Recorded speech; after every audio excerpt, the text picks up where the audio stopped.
Hallelujah.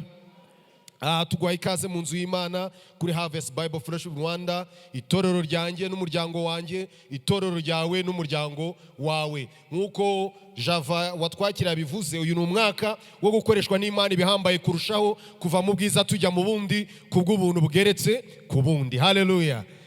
Nugukoreshwa, ntago ari umwaka wo kwikoresha, nugukoreshwa. Nuvuga ngo ni umwaka Imana igomba kudukoresha. Hallelujah. Kandi ikadukoresha ibihambaye kurushaho, ikadukura mu bwiza tujyana mu bundi, kandi kubw'ubuntu bwayo. Rero tugwaye ikaze kuri Harvest Bible Fellowship Rwanda. Hano turakwishimiye kuri Mahoko, wewe uhageze ubwa mbere, abashyitsi twabishimiye kandi twabahaye ikaze. Mwumve muguwe neza, mwicare munezerewe. Nkuko uwatwakirana bivuze, umushumba mukuru ntawe uhari, ari mu rugendo rw'ivugabutumwa, kandi dukomeze kumusengera. Ariko turabishimiye twebwe duhari. Nge nitwa Pastel Kubwimana Jowe, tugwaye ikaze hano mu nzu y'Imana. Dukunze kubwira abantu ngo urakunzwe. Reka rero ubwira mugenzi wawe mwicaranye ngo urakunzwe. Haleluya. Ukunzwe n'Imana n'abantu bayo, kandi nta kindi kirenze ibindi byose twahawe ni urukundo. Niyo mpamvu n'intego nkuru dufite yo guhindura abantu kuba abigishwa ba Yesu, tuyikora mu mwuka w'itegeko risumba yandi. Itegeko risumba yandi ntari ni urukundo. Dukundisha Uwiteka kandi tugakunda na bagenzi bacu. Rero tugwaye ikaze kandi turakwishimiye wowe waje kubana natwe, waje guterana natwe. Tumaze iminsi rero turi kwiga, ngira ngo ubushize umushumba yatuganirije mu rwandiko rwa kabiri rwa Timoteyo kuva kwe murongo kugeza kwe murongo. Turahibuka? Twasomye we murongo n'uwuhe? Kugeza kuri 7. Uyu munsi rero tugiye gukomeza urwandiko Paulo yandikiye Timoteyo rwa kabiri. Turaza gusoma igice cya mbere umurongo wa 8 tugeze kuri 14. Tuvuga ngo singira isoni z'ubutumwa bwiza. I'm not ashamed of the gospel. Singira isoni z'ubutumwa bwiza. Urwandiko rwa kabiri Paulo yandikiye Timoteyo. Tugiye gusoma duhereye ku murongo, ni igice cya mbere umurongo wa 8 tugeze kuri 14. Nuko ntukagire isoni zo guhamya umwami wacu cyangwa izanjye imboheye, ahubwo ufatanye nanjye kurenganyirizwa ubutumwa bwiza, ufashijwe n'imbaraga z'Imana yadukijije ikaduhamagara guhamagara kwera, itabitewe n'imirimo yacu, ahubwo bitewe nuko yabigambiriye ubwayo no kubw'ubuntu bwayo twaherewe muri Kristo Yesu uhereye kera kose, ariko none bukaba bwarerekanywe no kuboneka k'umukiza wacu Kristo Yesu. Wahinduye urupfu ubusa, akerekanisha ubugingo no kudapfa ubutumwa bwiza. Ubwo butumwa nibwo nashyiriweho kuba umubwiriza wabwo, n'intumwa n'umwigisha w'abanyamahanga. Nicyo gituma mbabazwa ntya, nyamara singira isoni, kuko nzi uwo nizeye uwo ari we, kandi nzi neza yuko abasha kurinda ikibitsanyo namubikije kugeza kuri urya munsi. Ujye ukomeza icyitegererezo cy'amagambo mazima wanyumvanye, ugikomereshe kwizera n'urukundo rubonerwa muri Kristo Yesu. Ikibitsanyo cyiza wabikijwe ukirindishe umwuka wera utubamo. Haleluya. Amagambo meza Paulo yandikiye Timoteyo. Nkuko twabivuze, urumva imvugo Paulo ari gukoresha imvugo yo gusezera, ari gukoresha imvugo yo kuraga, ari gukoresha imvugo yo gutanga ubutumwa bwa nyuma, ari guhereza umwana we mu mwuka Timoteyo nk'umuntu ugomba gukomeza ubutumwa yatangije. Intego dufite uyu mwaka twabonye ko ni intego gukoreshwa n'Imana ibihambaye kurushaho, tuva mu bwiza tujya mu bundi. Bimwe mu by'Imana izadukoresha bihambaye kurushaho uyu mwaka harimo kuvuga ubutumwa bwiza. Haleluya. Bimwe mu by'Imana izadukoresha bihambaye muri uyu mwaka, bimwe mu by'Imana igomba kudukoresha, bimwe mu byo tugomba kuvamo mu bwiza tujya mu bundi, nivuga butumwa, kubwiriza ubutumwa bwiza, guhindura abantu benshi kuba abigishwa ba Kristo. Ni kimwe mu bikorwa bihambaye Imana igomba kudukoresha muri uyu mwaka. Kubwiriza ubutumwa bwiza bwa Kristo, duhindura abantu benshi kuba abigishwa ba Kristo, ni kimwe mu bikorwa bihambaye, ni mu kimwe mu muhamagaro duhamagarwa gukoreshwa na Kristo uyu mwaka. Niyo mpamvu tugira ngo rero tuganire kwa aya magambo avuga ngo singira ute, singira isoni z'ubutumwa bwiza. Nta soni newe no kubwira abantu ko Yesu agira neza. Nta soni newe no kuvuga ko Yesu akiza. Nta soni newe yo kuvuga ko agakiza, amahoro, umunezero, ibyishimo bibonerwa muri Yesu Kristo. Haleluya. Nta soni newe zo kuvuga ngo ndi umukristo nzahora ndiwe kugeza ku gupfa. Amagambo Paulo yabwiye Timoteyo agira ngo niyo mpamvu nta soni mfite, kuko nzi uwo nkorera uwo, nzi uwo nizeye uwo ari we. Paulo yari ari muri gereza. Wakwibaza ngo gereza ijyamo bande? Gereza ijyamo abagome, ijyamo abakoze ibyaha. Yari kugira ipfunwe. Paulo yava ese ngewe uri kuvuga ndi muri gereza, ubutumwa ndi kuvuga buragira imbaraga? Ariko kuko yarazi uwo wizeye uwo ari we, aravuga ngo nta soni mfite kuko nzi uwo nizeye. Haleluya. Ntago Paulo yaratewe isoni no kuba ari imbohe. Icy'ingenzi nuko ataraboha ubusambanyi, ntago yaraboha ubwicanyi cyangwa amagambo, yaraboshwe kubwo ubutumwa bwiza yabwirijwe. Yabwirije ko Yesu agira neza, yabwirije ko Yesu akiza, yabwirije ko Yesu yapfuye, arabambwa, yabambwe, arapfa, ku munsi wa gatatu agira ute? Arazuka. Abayahudi ati ibyo ntukabivuge, ni ukubeshya, uwo muntu ntago yazutse, ni ukubeshya. Ye ngo bagezeho haro biriva ngo baguriye abarinzi ngo muze kuvuga ko ngo baje baramwiba musinziriye. Hajya umuntu usinziriye yamenya baje kwiba? Ariko Yesu yarazutse, ni muzima. Haleluya. Nta soni mfite z'ubutumwa bwiza. Turi ku Irubavu, ahantu duturiye amazi. Iyo utembereye, wajya kuri tamutamu, wajya kuri plage, wasanga abantu badafite isoni, badafite ikimwaro cyo kubaho ubuzima bwo kuryoshya, cyo kubaho ubuzima bashaka. Uragenda ugasanga umumama n'abana be yambaye bikini. Hari ibintu, hari ahantu njya ngera n'ubushe nigeze kuvuga ngo batari ko buriya abahanuzi hano bajya bahagerara. Aho bajya bahagera, kuko abantu baraza, umuntu akambara ubusa, abari kunywa bari kunywa, abari kubyina bari kubyina, abari gukina umupira bari gukina, abari guterana bari guterurana, abari gusomana bari gusomana, buri wese ari muki. None igitangaje, ntawe uba ufite isoni z'ibyo ari kugira ute, z'ibyo akora. Abamara amaji, ababyina babyina birekuye rwose. Ufotora uhita ubishyiraho akabyereka amahanga yose kuko abenshi aba yavuye Kigali, yatemberageze ku mazi, n'abari kure babimenye ko nawe yahageze, akambara ka bikini akagira ute. Mbese we nta soni afite zo kwereka isi ubwambure bwe. Nta soni afite. Muri iki gihe hari abari kuvuga ngo ni ugukunda umubiri, ngo bigaragaza ko yakunze umubiri we. Ikibazo ngira rero, aba bantu bakunda imibiri yabo, kuki atari yambara bikini ngo ajye mu isoko guhaha? Kuki atari yambara ngo azamuke muri muhanda wose, nibura atembere muri karitsiye yambaye, ubundi ngo arebe ukuntu intama zambarwa hano hanze, abantu babereke sosiyete ko itekereza ibindi. Ariko ukihisha ku mbuga nkoranyambaga, akaba ariho ushyira ubupfu bwawe. Ariko ikibabaje, abana b'isi bazi kwamamaza ubupfu, bazi kwamamaza ubugoryi, ariko ugasanga umukristo ku kazi ntawamenya ko ari iki, ari umukristo. Abantu ntabwo bagira isoni zo kwamamaza ko ari abatinganyi. Abantu ntabwo bafite isoni zo kuvuga ko ari abasinzi, ko ari abasambanyi, ko ari abajura, basiga banabyita n'ibindi. Ngo babyita ngo ni ugukora urukundo, ntabwo ari ubusambanyi, ngo ni ugukora iki? Urukundo. Abo nta soni bafite zo kujya kuri YouTube ikurikirana n'abantu ibihumbi 100, amamiliyoni y'abantu, agatanga ubwo butumwa. Ariko wabaza umukristo, wakumva amagambo avuga, ugasanga afite n'isoni zo kuvuga ko ari iki, ko ari umukristo. Niba abantu badaterwa isoni no kwambara ubusa, abantu badaterwa isoni no kuvuga ko ari abasinzi, yewe ko banywa bagasinda kandi bakumva banezerewe, kuko ingewe noneho wamenye Kristo ko ari umwami, wamenye ko Kristo atanga amahoro, kuki nagira isoni zo guhamya Yesu? Nta soni mfite zo kuvuga ko Yesu agira neza. Haleluya. Ubutumwa tugiye kureba uyu munsi ni ubutumwa butubwira impamvu tutagomba kugira isoni zo kwamamaza ko Yesu agira neza, zo kwamamaza ubutumwa bwiza bwa Kristo. Ubutumwa bwiza ni iki?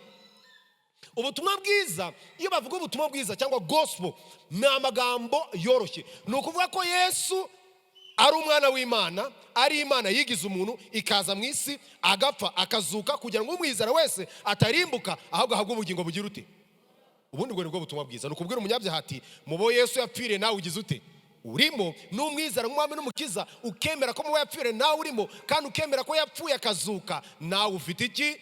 Ubugingo. Wamara kumwizera ukaba ubuzima bwo kumukiranukira. Haleluya. Kandi ngo wamara kumwizera ukabwira abandi ko Yesu agira neza. Ese nge nawe turabihamya, turabivuga buri cyumweru batwibutsa inkingi twubakiyeho. Inkingi ya kane twubakiyeho iravuga ngo twamamaza ubutumwa bwa Kristo dushize iki? Amanga. Muri make twamamaza ubutumwa bwiza bwa Kristo nta soni dufite. Umukristo wese, umumemba wese wa Harvest usenya muri Harvest Bible Fellowship Rwanda hano Mahoko, buri cyumweru ayo magambo arayumva amwibutsa ko twamamaza ubutumwa bwa Kristo dushize iki? Amanga. Question mark: ikibazo ku isoko, aho ucururiza, ku kazi aho ukorera, mu murima wagiye guhinga, mu rugo aho wiriwe muri quartier, wamamaza Kristo? Ni gute rero umwamamaza? Wamamaza Kristo uvuga ko Yesu ari umwami, uvuga ko Yesu akiza. Paulo ari kwibutsa Timoteyo ko noneho ubwo we Paulo arangije urugendo, hagomba kugira abakomeza kuvuga iki? Ubutumwa, kandi bakabuvuga bashize iki? Amanga, badafite isoni, yewe biteguye kuburenganyirizwa. Niyo mpamvu amagambo tugiye kuganira uyu munsi ngira ngo twite ku intego nkuru. Intego nkuru turavuga ngo umukristo uri muri Yesu neza afite ubuzima kandi ufite ubuzima nyabuzima burangwa n'imirimo myiza irangajwe imbere. Iyo mirimo myiza rero irangajwe imbere no kugira ute? No kwamamaza ubutumwa bwiza nta soni, ahubwo ashize iki? Amanga, ku rwego yemera kurenganywa kubw'ubutumwa bwiza. Iyo hajemo kurenganywa, hari abaravuga ati ibyo Pastel bugize ute? Bubikuyemo. Ariko turaje turebe Paulo niwe uri kubivuga mu ijambo ry'Imana, kandi twemera ko ibyanditswe byera byahumetswe n'iki? N'Imana. Kuba ari Paulo abyanditse, Paulo bwaravuga ngo kandi ngo nzi nanjye ko ndi mu mwuka w'iki? W'Imana. Kuko abanditsi bose ngo babaga bashorewe bayobowe n'umwuka w'iki? W'Imana. Umukristo uze kuzirikana intego nkuru, uze kuzirikana aya magambo avuga ngo umukristo uri muri Yesu neza afite ubuzima nyabuzima burangwa n'imirimo myiza. Iyo mirimo myiza irangajwe imbere no kwamamaza ubutumwa bwiza bwa Kristo nta soni afite, ahubwo ashize iki? Amanga, ku rwego yemera kurenganyirizwa ubutumwa bwiza. Ubwo niyo ntego nkuru y'ubutumwa tugira ngo tuganire uyu munsi. Kuki rero tudakwiye guterwa isoni no kwamamaza ubutumwa bwiza bwa Kristo? Kuki tudakwiye guterwa isoni no kwamamaza ubutumwa bwiza bwa Kristo? Icyambere, kuko twahawe ubuntu bw'Imana tubuherewe muri Kristo Yesu. Haleluya. Tito nubundi niwegeze kwandika, Paulo amwandika avuga ngo kuko ubuntu bw'Imana bwabonetse, ngo nibwo mpamvu budutera gushira amanga no kubwiriza ubutumwa.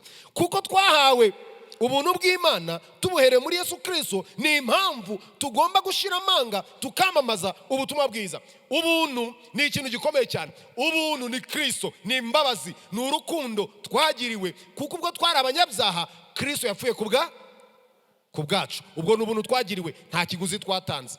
Ku murongo wa 8 n'uwa 9 reka dusome amagambo Paulo avuga, twumve neza uburyo twagira ubuntu, kandi n'ubwo buntu twagiriwe bugomba gutuma tutagira isoni zo kwamamaza ubutumwa bwiza bwa Kristo. Tutagomba guterwa isoni no kubwira abandi ubuntu natwe twagiriwe. Nuko ntukagire isoni zo guhamya umwami wacu cyangwa izanjye imboheye, ahubwo ufatanye nanjye kurenganyirizwa ubutumwa bwiza ufashijwe n'imbaraga z'Imana.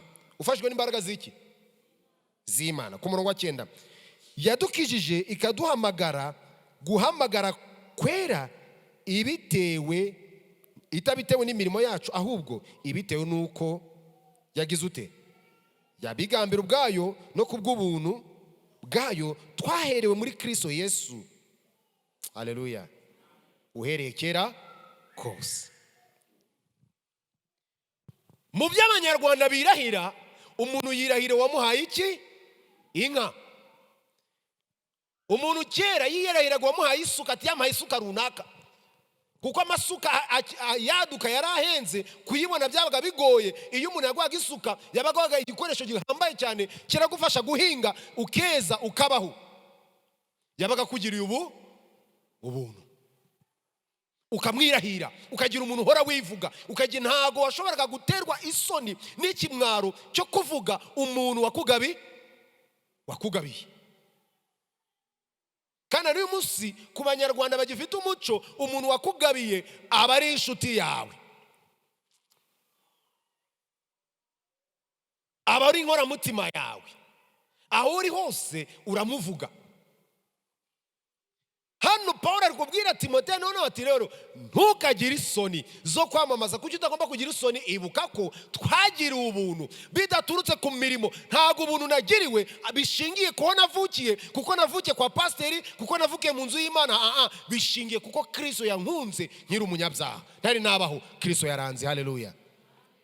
Ntago Yesu yagukunze kuko uri mwiza, kuko ukiranuka, kuko uzi gusenga, kuko wihanye neza cyane. Na mbere yuko wowe watura ngo umwakire umwami n'umukiza, yarakuzi, yarazi ubuzima bwawe, yarazi imibereho yawe, yaragufite mu migambi. Haleluya.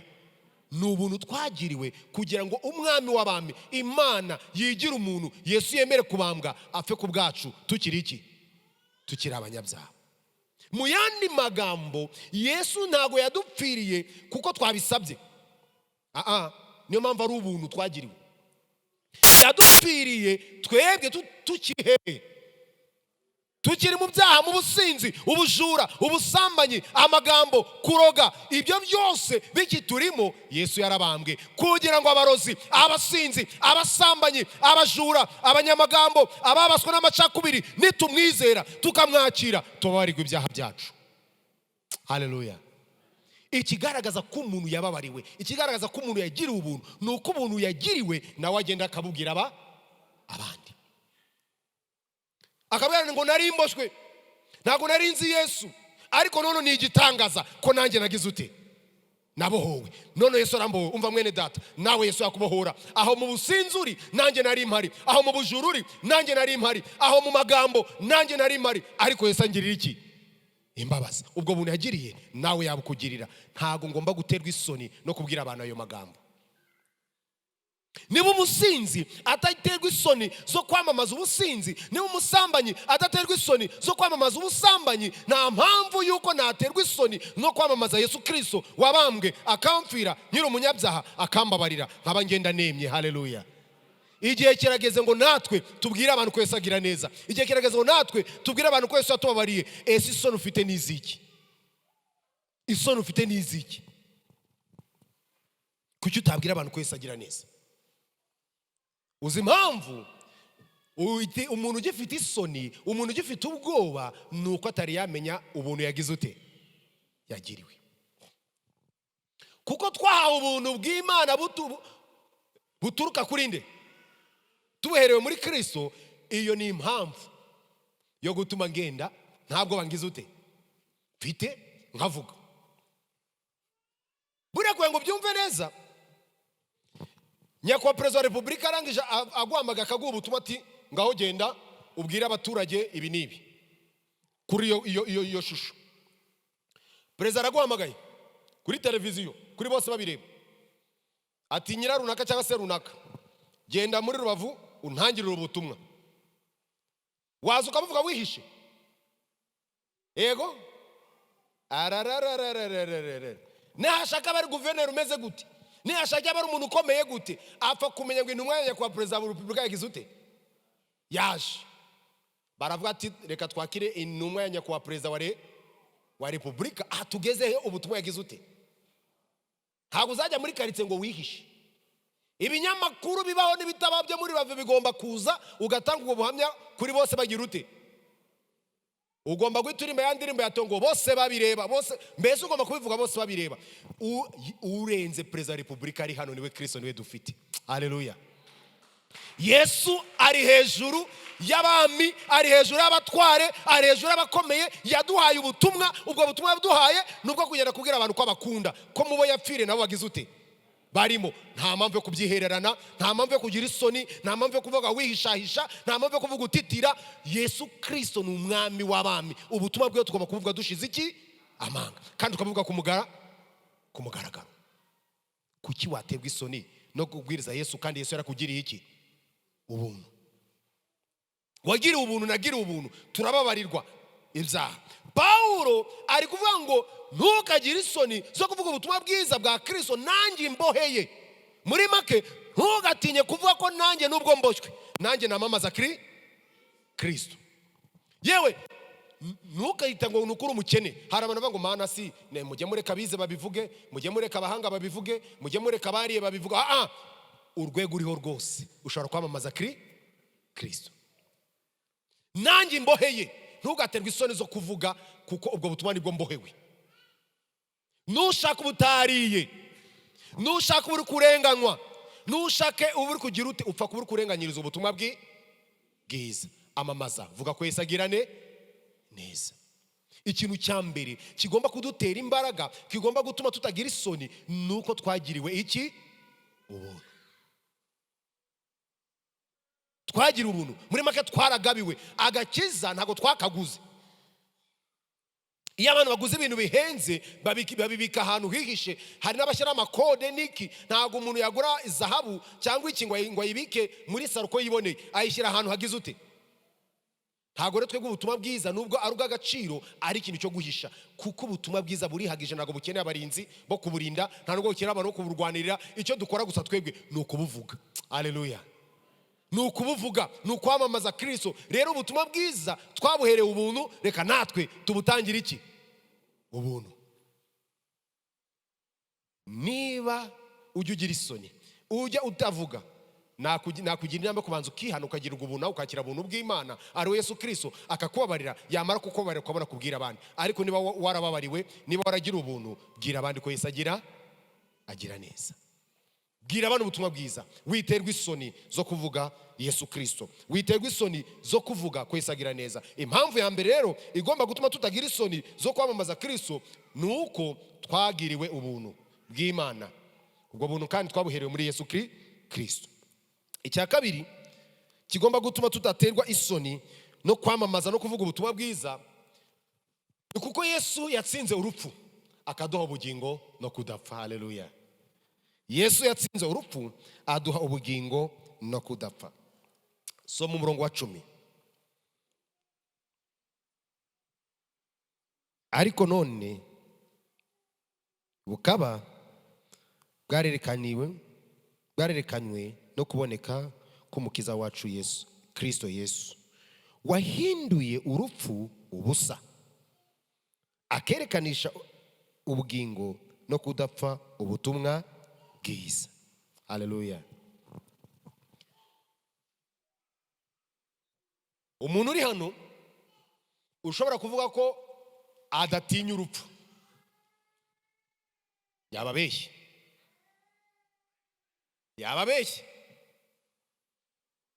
Pastor Dantas ndabeshye, wowe reka gukora impanuka ndabeshye. Ndabeshye buriya. Mama nuza ni mwiza, nawe reka gusimbuka mu modoka, wa mugani Imana yamurinda. Mariti no kuvuga ngo yabaye nka Sadura kandi Meshaki na Abedenego. Gusimbuka mu itanura ry'umuriro Imana ikagira ute? Gusimbuka mu modoka iri gukora impanuka uri umudamu, wa mugani ukajya muri koma gusa ukayivamo y'amasaha, nayo no gushima iki? Imana. Niyo mpamvu umuririmbyi yaririmbye ngo ninjya kwambuka ngo uzame kugira ute? Gutinyuka. Uzame gutinyuka. Kwera azi neza ko urupfu rutera ubwoba. Urupfu abantu bararutinya. Turarutinya abantu. Kandi nibyo tugomba kurutinya. Yesu ubwo yari ari mu isi yambaye umubiri, ari gusenga, ari kurema imibabaro agiye kunyuramo imbere ye, haragaza arasanga ngo Mana niba bishoboka iki gikombe kigira ute? Avuga amagambo akomeye ngo umutima ugize ute? Urakunze, ariko umubiri ugize ute? Ufite intege nke. Uyu mubiri wacu iyo ugeze ku rupfu uratitira. Ariko iyo wamaze kwakira Kristo nk'umwami n'umukiza, umva ibanga. Kristo uri muri wowe aragukomeza. Haleluya. Ugatinyuka. Impamvu tugomba gutinyuka tukabwiriza ubutumwa bwiza nuko igihano kirenze, igihano gikomeye Imana yahaye abantu bose ni iki? Ni urupfu. Warubizi? Urupfu ni igihano Imana yahaye abantu bose. Twese abakomeye n'aboroheje tugize ute? Tugihuriyeho. Hari abahanga bamaze imyaka n'imyaka bari gukora ubushakashatsi bwo kureba uburyo ngo bahagarike iki? Urupfu. Na nisaje baracyari gukora. Ariko ijambo ry'Imana rivuga ngo urupfu na kuzimu bizakurwaho ariko Yesu agarutse kujyana iki? Itorero. Haleluya. Nibakomeze bakora ubushakashatsi. Nge nemera ko Bibiliya bivuga ngo ubwenge bwa benshi buzagira ute? Buzagwira. Ubwenge buzagwira. Abantu bazabakora, bazajya bajya mu ruganda bakora abantu. Uyu munsi umugabo aragenda ari umugabo akamuhindura iki? Umugore baramuhindura iki? Umugabo. Ibyo ni ibintu bisanzwe. Yewe bazajya basaza bagende bagira ute? Babasazure inuza bazikora na makeup irabikora. Hari makeup zigabona hano ariko mwabantu mwabasore mwaragowe. Hari ibintu maze iminsi ndi kubona kuri YouTube ngafata abasore bari gutereta ko bafite ibibazo. Bega abasore bafite ibibazo we. Umuntu ari makiya mwahura ko bati uyu ni marayika uvuye mu ijuru akakanya kagwa ku isi. Ukabona umukobwa ari kwaka. Ariko uramutse umyati fata isabuni n'amazi ukarabe. Ayayayaya. Hari akantu nabonye gasekeje muri filime. Umumama aragenda ngo abone umukobwa mwiza. Abantu muri ni filime ya Nigeria, umuhungu we ngo yaragumye mu rugo yarabuze umukobwa, azana umukobwa ati nambonye umukobwa mwiza. Ati kandi umurokore na mukwe no mu rusenge atukamushaka. Ukamushaka. Umusore ati reka dange wimatira gushaka. Ati nguyu uramushinja iki none? Arakijijwe ni mwiza. Umusore ati uretse nkwereke. Umusore bayikubise mu gikari. Azanya amazi n'isabuni n'inkoni. Ati umukobwa ati ndavuze ngo karaba vuba. Fata isabuni ugira ute? Ukarabe mu maso. Umukobwa arakarabye yagiye kunambuka wa mubyeyi wari umuzanye yirukira hehe? Mu nzu arahunga. Ati icyo kintu mukirukane kimvire hehe? Kandi ni wari umuzanye umusore agira ute? Makeup hari ibindi yari yagize ute? Yahisha. Uyabonaga ari inkumi yagiye kubona ni umukecuru. Ni umukecuru wari wabaye inkumi kubera makeup. Makeup mwabantu we ni bya birungo abantu bisiga. Isi gutera imbere. Hari amabuno abadecapotable bambara kavaho, hari amabere ajyaho kavaho. Mbese ibintu byose bya feke byabaye byinshi. Hari umugore uzajya ushaka wa mukobwa wa musore we ugasanga afite manda y'imyaka 5 yo gusubira kwa muganga, amashashi bamushizemo mu mabere bakayakuramo bakasimbuza iki? Ayandi ibinure aho bari babishyize bikagabanuka basubizemo ibi. Akaga nuko uzagera icyo gihe ubwo bushobozi butagize ute? Budahari. Umuntu basigaye baramugize nk'imodoka bashyiramo ama pièces de rechange bakongera bakagira ute? Yesu ubwenge buzagwira. Abo nibo tugomba kubwiriza ubutumwa bwiza. Abo nibo twahamagare kubwira ubutumwa bwiza. Ikibabaje abo nago baterwa isoni no gukora ibyo. Bo nta soni bafite zo kwihindura batagize ute? Abatari bo zo kubeshya ikinyoma. Umuntu akigira watari we nta soni atewe nabyo. Nta nubwo agira n'ubwoba ko bizamusenyera urugo. Nta nubwo afite ubwoba bw'ejo hazagira ute? Hazaza. Abo nibo duhamagara kubwiriza ubutumwa bwiza. Nta nubwo tugomba kubanga, tugomba kubakunda nabo twabwira ko Yesu agira neza, akabashoboza kwiyakira no kwemera uko Imana yagize ute? Yabaremye. Kuko ikibabaje Imana ngo ireme umuntu yitegeza ibyaremye byose kabana ni byiza igeze ku muntu ngo ibyaremye isanga ni byiza cyane. Uri mwiza uko Imana yakuremye, jya wikunda. Impamvu mvuze ibyo rero, abantu benshi muri iyi minsi turi gukora ibintu byose bishoboka n'ikoranabuhanga ridufashije kugira ngo turebe ko twarwanya urupfu, twarwanya gusaza, twarwanya kugita, ariko twabigenza kose urupfu ruzakomeza kugira ute? Kubaho. Ariko hari ibanga twamenye abizera Yesu Kristo, nta mukiranutsi upfa, ahubwo umukiranutsi agira ute? Arasinzira. Haleluya. Kuko umukiranutsi icyo we yita gupfa ni uguhindurirwa ubuzima, ni ukuva mu mubiri upfa akambara kugira ute? Kudapfa. Haleluya. Ntabwo ibyo rero bishoboka ku muntu ugifite ubwoba. Umuntu amaze kumenya ibyo, nubwo umubiri watitira ageranya umutima ugahagarara bati shobozwa byose na Kristo mu imbaraga, mutima wanjye komera, bwira abantu ko Yesu agirane neza. Haleluya. Ariyo mpamvu uzabona abantu iyo bageze mu bikomeye, njya nkunda rero iyo ibihe byakomeye, hari ukuntu Imana igira gutya nayo iratuzi neza, izi ko iyo hari amahoro, hari ukudamarara, niho ibitekerezo biza ngo mbese Imana ibaho, ngo mbese abantu bakunze kuzana utwo tuntu two kuganira amafuti iyo ibintu bimeze neza. Ejo bundi corona igitangira mu Burayi ikomeye, twagiye twakira ubuhamya bw'abadogiteri bagiye bakira Kristo nk'umwami n'umukiza kubera ibyo bari kubona kwa muganga. Mu Butaliyani ngo abadogiteri baravuye, abantu barakada, abantu 800 bari gupfa ku munsi, gushyira bizana oxygene, amamashini bari gushyira abantu yashize. Noneho ngo hari umusaza w'umupastoro ariko undi bomboni, uko ari kuri bomboni ari gusengera abantu, ari gusengera abaganga baza ariko weho uri gupfa, iyo Mana uri gusenga iri kukumva ndati cyane, iri kugira ute, iri kunyumva. Ngo byageza wa musaza ababwira ati none bigeze, bari bazanye umuntu ukiri muto, arabati rero ngiyewe ndashaje, nakoreye Imana igihe cyane cyo gutakirageze, munkureho iyi nuza, ngo uriya mwana apfa bare mugira ute, muyiha. Arangije arasenga aritahira. Nyuma y'iminsi 2 baba dogiteri bagera kuri 6 bamati rero bya bintu twajyaga ngo twarize ngo duhakana Imana. Uyu musaza kuva yagera mu ibitaro yahoranaga ibyiringiro, aho twacitse intege niwe wadukomezaga, niwe wadusengeraga. Ya Mana yizera iriho, mureke natwe tugira ute, tuyizere. Bashyira ubwenge hasi, nabo barabati Imana iriho, nidushake natwe dupfe, reka tuvura abantu. Haleluya. Akenshi hari Imana ikoresha intambara, inzara, indwara, ibyorezo kugira ngo yibutse abantu ko imbaraga zabo n'ubwenge bwabo bifite aho bigira ute, aho bigarukira. Ariyo mpamvu ubutumwa bwiza butagomba kudutera isoni zo kubuvuga no mu bihe bigize ute, bikomeye, no mu bihe bigoye. Na cyagiye turi kubona urupfu, Pawulo impamvu ari kuvuga ngo Yesu yahinduye urupfu ubusa, Pawulo ari kubivuga ari kurubona hehe, imbere ye. Ikibazo rero nuko mwemwege abikigiye twe turi kubyumva, urupfu Pawulo yari kubona, mushumba yaravuze hari umwami wicaga abantu bamwe. Mwakera gihe harabishwe bagafata umuntu, urabona ruhu rw'umuntu bagasusura uruhu bakaruku, hari uwishwe gutyo ngo uruhu barukuraho, barangije bamushyira hanze ku izuba amara iminsi 3, nta ruhu afite, bagize ute, barukuyeho. Abandi babajyanaga mu mastade baza ngo amfiteatre nini cyane, bagafata intare zimaze icyumweru zitagira ute, zitarya, bakazirekura, bakabona kuntu intare gukubita umuntu ejo gashwanyaguza umuntu, bakishima bakanezerwa kurora ukuntu umuntu ari kwicwa n'iki. Abo bose bari kuzira ko bakira Kristo umwami n'iki, n'umukiza. Uzireguza iki? Nge nzireguza iki?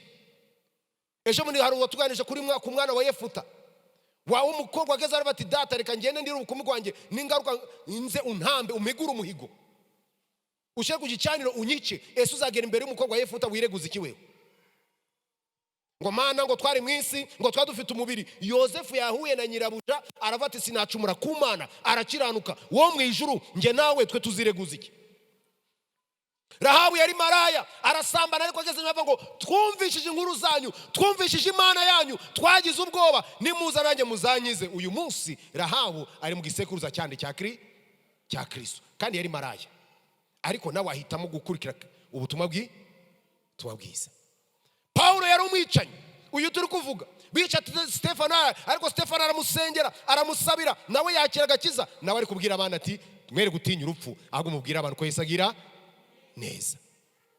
Impamvu tudatinya urupfu mu buryo bwo mu mwuka tugomba gukomera, ngo nuko urupfu Yesu yaruhinduye ubusa. Iryo ni ibanga rikomeye cyane.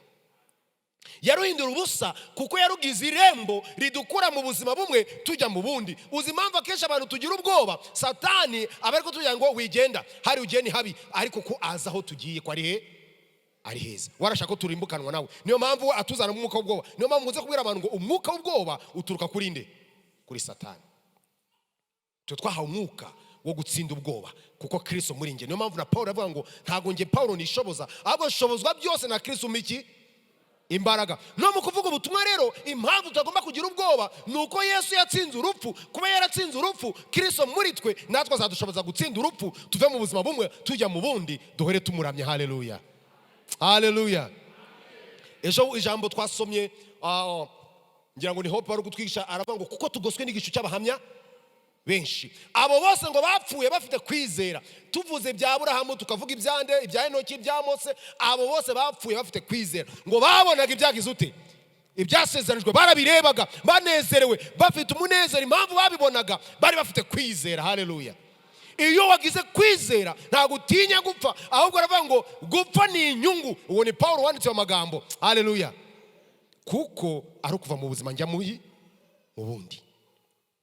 Ese utewe n'iki ubwoba? Ngo nimbwiriza barakwica, si barica umubiri, ntabwo barica iki?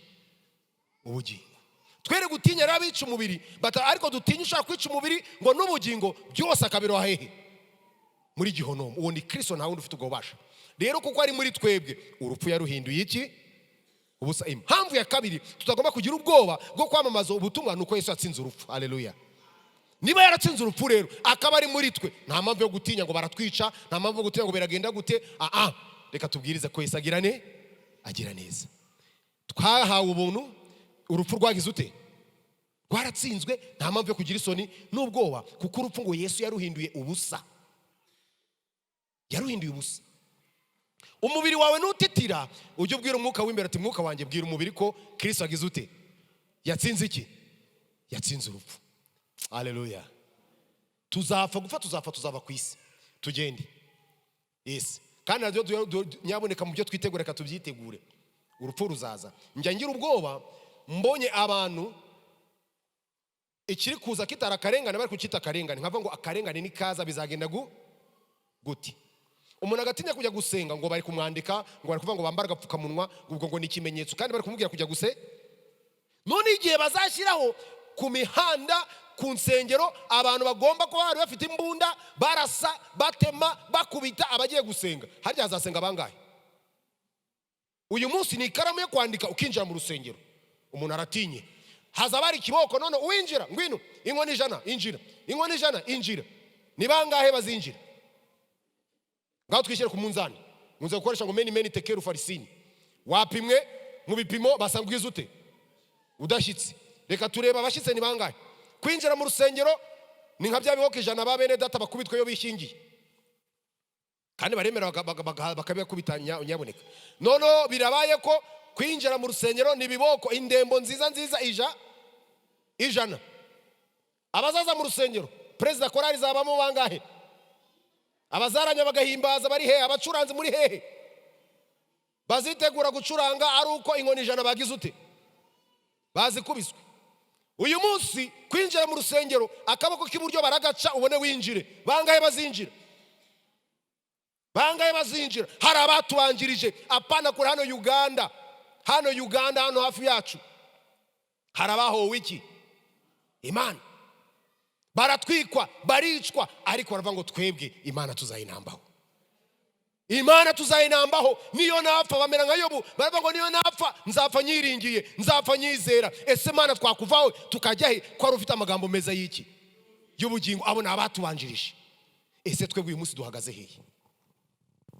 Uratitira, uragira isoni zo kubwira umuntu umusore cyangwa umukobwa amagambo meza. Ukava mu gitondo uri musheri ndagukunda, nzaguha muhundwe, nzaguha ikivo. Uri Imana yaremye ikivo weho, uri Imana yaremye muhundwe. Ugasanga uri nawe yasize, ariko Mana yanjye Imana yaremye, ariko njya nyishima. Iyo bahereza ibitekerezo nk'ibyacu, iyi si yari kuba mbi.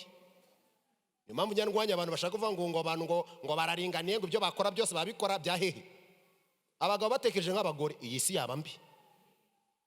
Abagore batekereje nk'abagabo, iyi si yaba mbi. Ariko Imana yaturemye mu buryo twuzuzanya. Nibwo bwiza bw'Imana. Nibwo bwiza bw'Imana. Kuko uburyo abagore batekereza muri emotioneri buganzwa n'amaranga mutima, nibwo bubabashisha kuturera. Njya mbwira abantu ngo baharanire uburinganire n'iki, bazamanze barwanye, none bagende bafata abagore babavomemo uburyo baturema kuba abagabo. Kuko abamama ku isi nibo bafite urwo rufunguzo rwo kubwira umuhungu ngo wirira. Murabwira ngo apu reba wa mukobwa icara, ngo arashwandarika nk'abahungu. Uri kumuremamo ko ari iki? Ko ari iki? Ni umukobwa agomba kugira uko agira ute? Yicara, agomba kugira uko avuga. aho niho biva iyo initiation. Kandi ntabwo none impamvu uyu munsi bari no kunanira bakitwara nabi nuko ubwo burere de base bwo mu rugo bagize ute, babubuze ngo ababyeyi ngo barahuze bari gushaka amafaranga. Basigaye batwara amata ku myaka 12 n'iki, batangiye kuboneza urubyaro ku myaka 13 14 mu maprimaire, ugasanga abana batangije kuboneza iki, urubyaro. Wumva iyo si Sodoma na Gomora aho turi kujya. Iyo generation niyo dukeneye kubwira ko Yesu agirane neza. Nta bwoba nta soni mfite zo kwamamaza ubutumwa bwiza, n'ibisi idafite isoni zo kuvuga ubupfu n'ubugoryi. Nta mpamvu yuko abakristo twagira isoni zo kuva kwisagira neza. Icya gatatu,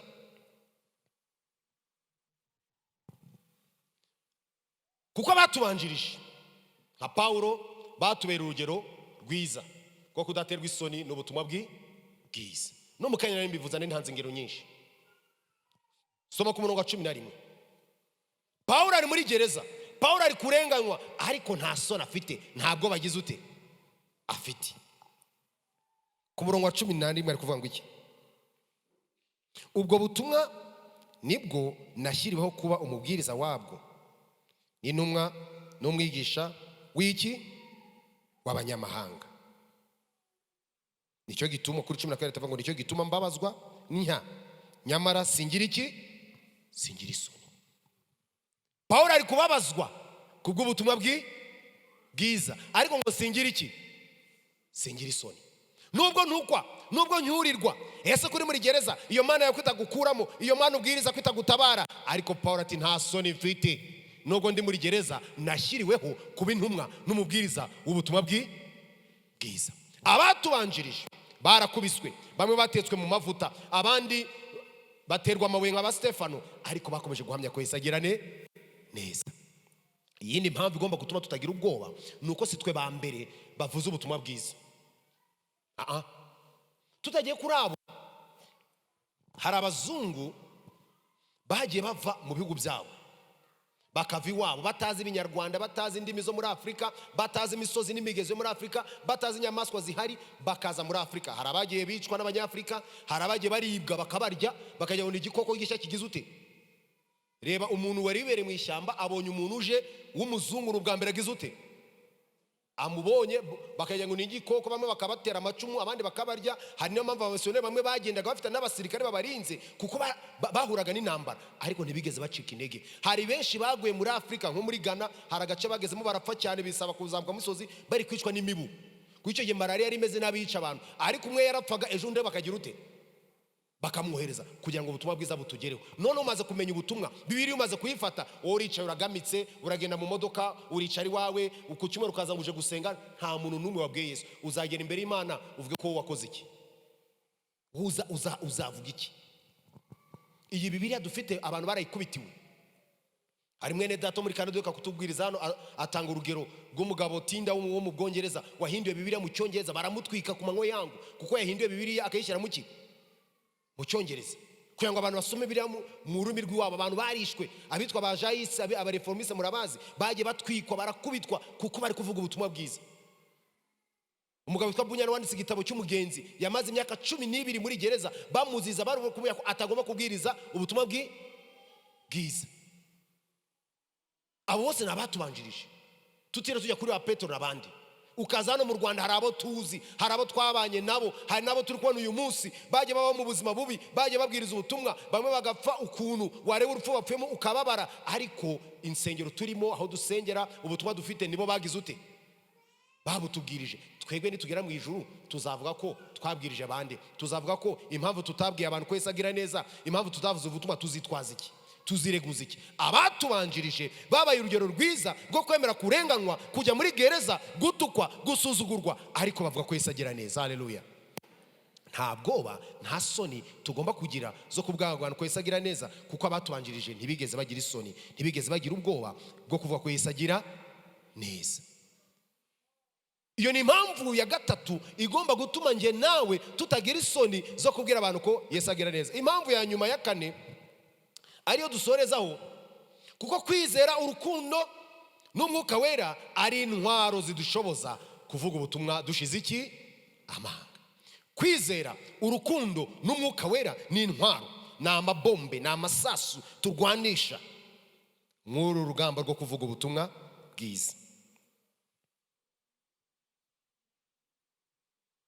Ure kuri 13 uravuga ngo ujye ukomeza icyitegerezo cy'amagambo mazima wanyumvanye, ugikomereshe kwizera n'urukundo rubonerwa muri Kristo Yesu.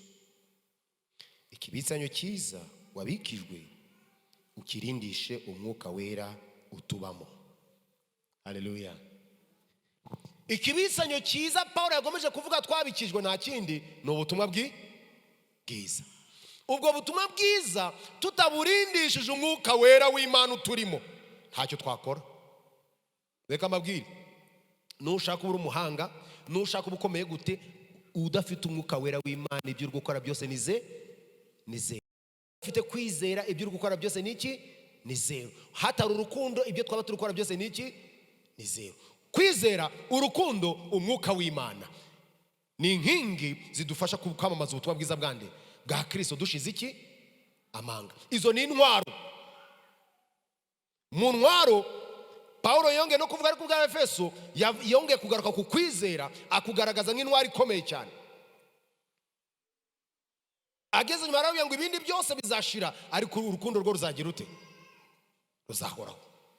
Umwuka wera w'Imana ni Imana muri twe iri kumwe natwe. Haleluya. Matayo 28:18 sara avuga ngo nuko ngo nahawe ubutware bwose mugende mu mahanga yose muhindura abantu kwa bigishwa ba Kristo mubatiza, kandi dore ndi kumwe namwe kugera ku mpera y'iki? Isezerano rikomeye nuko Yesu ari kumwe natwe. Hashize igihe yohereza mwuka wera aramanuka. Aravuga ngo simbasize ngo nzaza aho mugize ute? Aho muri. Ngo kandi uwo mufasha naza azabigisha, azabashoboza, azaduha imbaraga kuko umwuka wera w'Imana turimo rero. Niyo mpamvu tugomba kugira isoni zo kwamamaza. Niba naramaze kwizera Yesu Kristo umwami n'umukiza, nkaba nkunda Imana, nkaba nkunda abagenzi banjye. Impamvu ngomba kubwiriza abantu ushingiye ku rukundo nuko ariko nifuza ko niba narakire Yesu nkaba nzi ko nzajya mu ijuru, ntago nakwishimira kuri azarimbuka. Biteye agahinda n'isoni zo kubona abakristo banezerewe. Umuntu umwe yavuze ikintu gikomeye cyane avuga ngo abantu barapfusha tukababara, Imana yapfusha tukishima. Bisobanuye iki? Umuntu mu busanzwe yapfuye abantu babara bakamuherekeza, ariko iyo umuntu aguye agasubira inyuma harabihe wamubonye Imana yamugaragaje yagaragaje, abantu bakishima ko umuntu yagize ute? Yaguye. Imana ibuza umuntu, kandi uriya muntu Imana mubo Yesu yapfire nawe agize ute? Arimo. None urukwishima ko umuntu yaguye ngo yatwaye inda, yasambanye, yibye, hajya wowe uri igiki?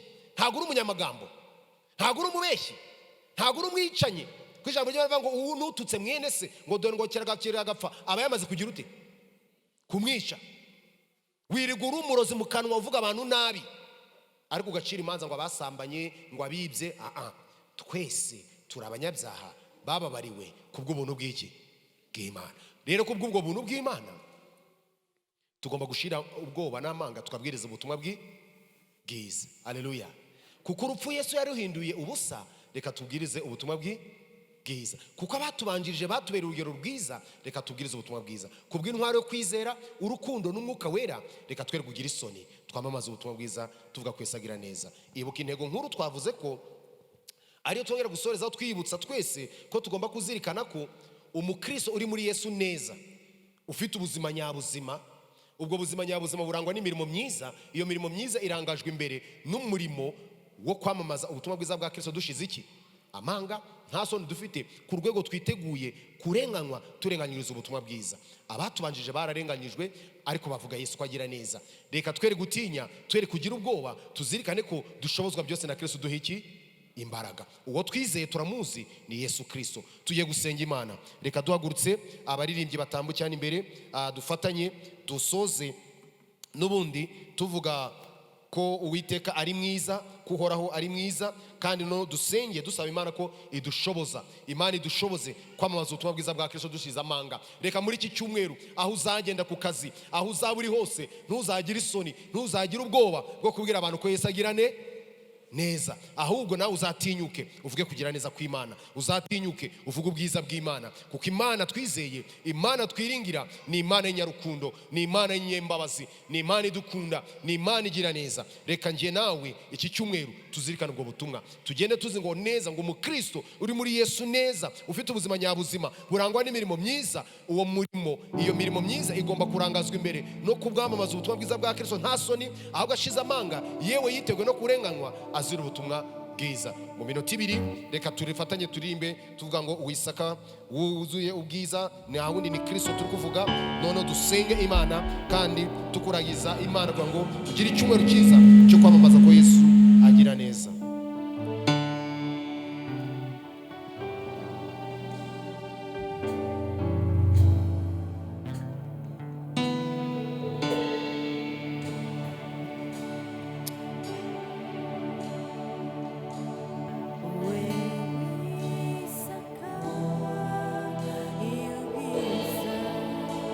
Mwami wuzuye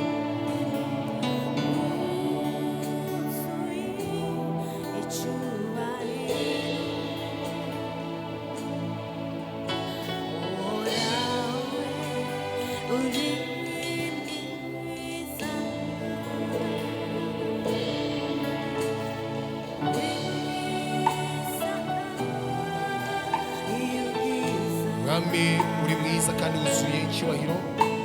Niyo mpamvu natwe twamamaza kugira neza, niyo mpamvu twamamaza kuri Imana ihambaye. Icyubahiro ni icyawe mu isi no mu ijuru, dushoboze kwamamaza ubwiza bwawe, tuvuge ngo uhora uri mwiza, uri mwiza, uri mwiza. Haleluya.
Kandi uhoraho data mwiza, ibizima n'abakuru bahora bakuramya, bahora bikubita imbere bavangurera. Natwe nta kintu waturemerwa ko wera, uri mwiza Mwami,